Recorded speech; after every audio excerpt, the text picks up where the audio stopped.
Welcome back to Sportsnet Lakers. I'm Chris McGee alongside Mike Bresnan and Brian Kamenetsky. Gentlemen, how we doing? Summer still going, barely. Austin Reeves top 10 plays coming up. That's going to be a lot of fun. It's kind of the highlight of my summer, actually, those top 10 plays. No doubt about it. Been waiting all summer for it. Yeah. More passes or buckets, you think? Just a teaser. Passes. Okay. Passes. I'm going to go buckets. All right. Just because. Yeah. Schedule dropped, guys. Yeah. I know. Everyone's excited about that. Lakers season schedule was released last week, and here's a look at the first 10 games. Let's jump right into it. The Lakers will open the season at home with 2 national TV games on October 21st. NBC is back and had taken on the Golden State Warriors. How about Steph and LeBron on opening night? Then the 24th on Prime, it's a playoff rematch against the Timberwolves. The first back-to-back of the year as the Lakers traveling to Sacramento and then returning home to face the Blazers. And it's 2 more national TV games against Minnesota and Memphis. That Halloween game against the Grizzlies opens group play for the NBA Cup. Miami, Portland, San Antonio, and Atlanta round out the first 10 games. So, biggest question marks for the Lakers this season. Brez, I know we're still a ways from camp. What do you got for me right now, number one? Yeah, about 6 weeks before that first day of training camp, give or take a few days. I'm still thinking about the defense. Okay, where's it going to come from? As in, okay, I love what DeAndre Ayton does offensively, and he gets a lot of rebounds. So I guess that's partially defensive if you're taking a lot of defensive boards, but the rim protection is just not there. They're still trying to figure out how to replace what Anthony Davis brought to them after he left a little over 6 months ago. Also, you're losing Dorian Finney-Smith. Can Marcus Smart replace that defensive intensity? Slightly different positions. You're talking about maybe a 2-3 versus a 3-4.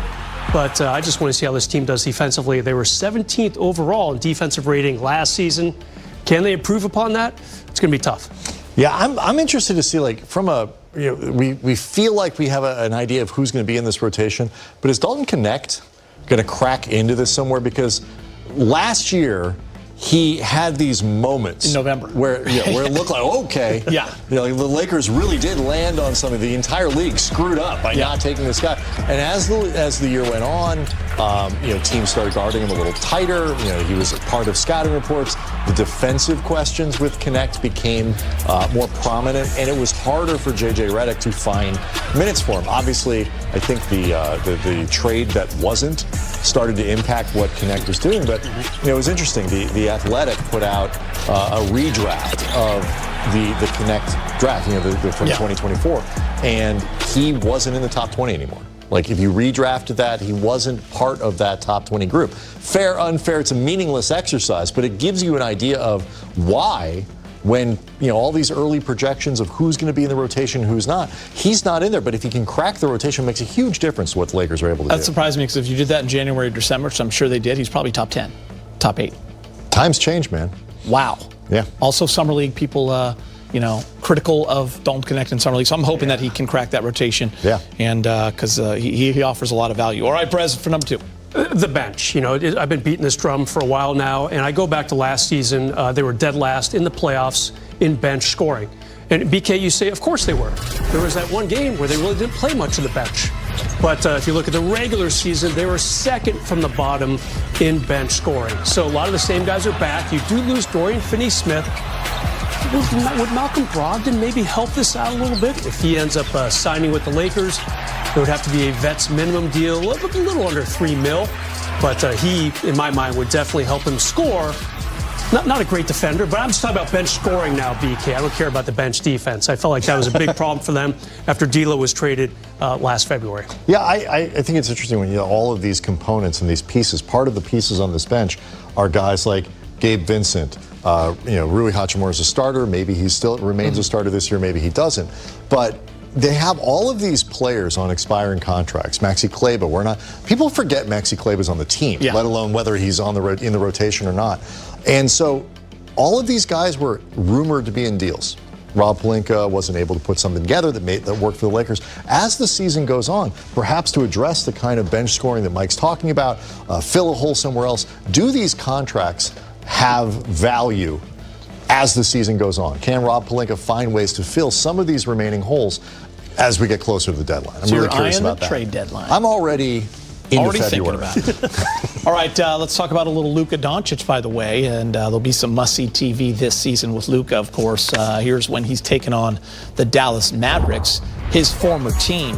November 28th in LA, January 24th in Dallas, in LA on February 12th. I believe that's the last game before the All-Star break. And then Lakers at Mavericks. It's right around Easter Sunday, right there. Might even be Easter Sunday, guys. And that is there'll be some national games, I can guarantee you that. Luka with a scare, by the way, guys, in Eurobasket. I'm sure everyone's phones were blowing up. There was a little bit of a panic. He went down with that injury. It's a knee contusion. He is listed as able to play, so he avoided anything serious. But Brez is one of those hold your breath moments for sure. Yeah, well, he had 28 and 10 today in a win overseas, so I think he's okay. He's fine. Ripped through the British, like the Continental Army at the Battle of Concord. You Googled that right before the show? I did. I mean, had to make sure I got it in there, too. I love this really scary word right here on our screen, contusion. Seems to be a trainer's crutch word the last 4 or 5 years, I'd say. It started appearing on injury reports. What does it mean? It means a bump or a bruise. It's a fancy word for, a banged knees. Tell that to Kendrick Nunn. That was more than a contusion, apparently, or so it seemed. But it's just a bruised knee. Obviously, he played pretty well today, and I would not be worried about this at all, BK. I was at my son's soccer tournament over the weekend, and somebody just walked by me and showed me their phone. Yes. Doncic leaves with injury. I'm like, put that away. And then, the news started trickling. But this is something that Lakers fans are going to have to get used to. Not every Lakers fan follows Eurobasket, follows, European play, especially outside of Olympic years. But this is a big tournament. It's a big deal. It's great basketball if you're looking for something to, fill your August and need it, jonesing for it. But Luka takes international play incredibly seriously. His obligation to Slovenia incredibly seriously. So as long as Slovenia's got something to play for in the offseason, Luka's going to be there doing it. We're all going to have to get used to kind of watching with our through our hands. But he's playing well. He looks great. Tan, thin. I guess the question would be, did your son score a goal and you miss it because you were looking at... Fortunately, it was between games. Okay. And my son hasn't scored. He's a defender. Okay. He hasn't scored since he was Making 7. sure you're focused on the game. You got to keep your composure. You can't freak out. No. Yeah. So, a lot of talk this summer about new look Luka. We know he's in great shape. The pictures, the videos.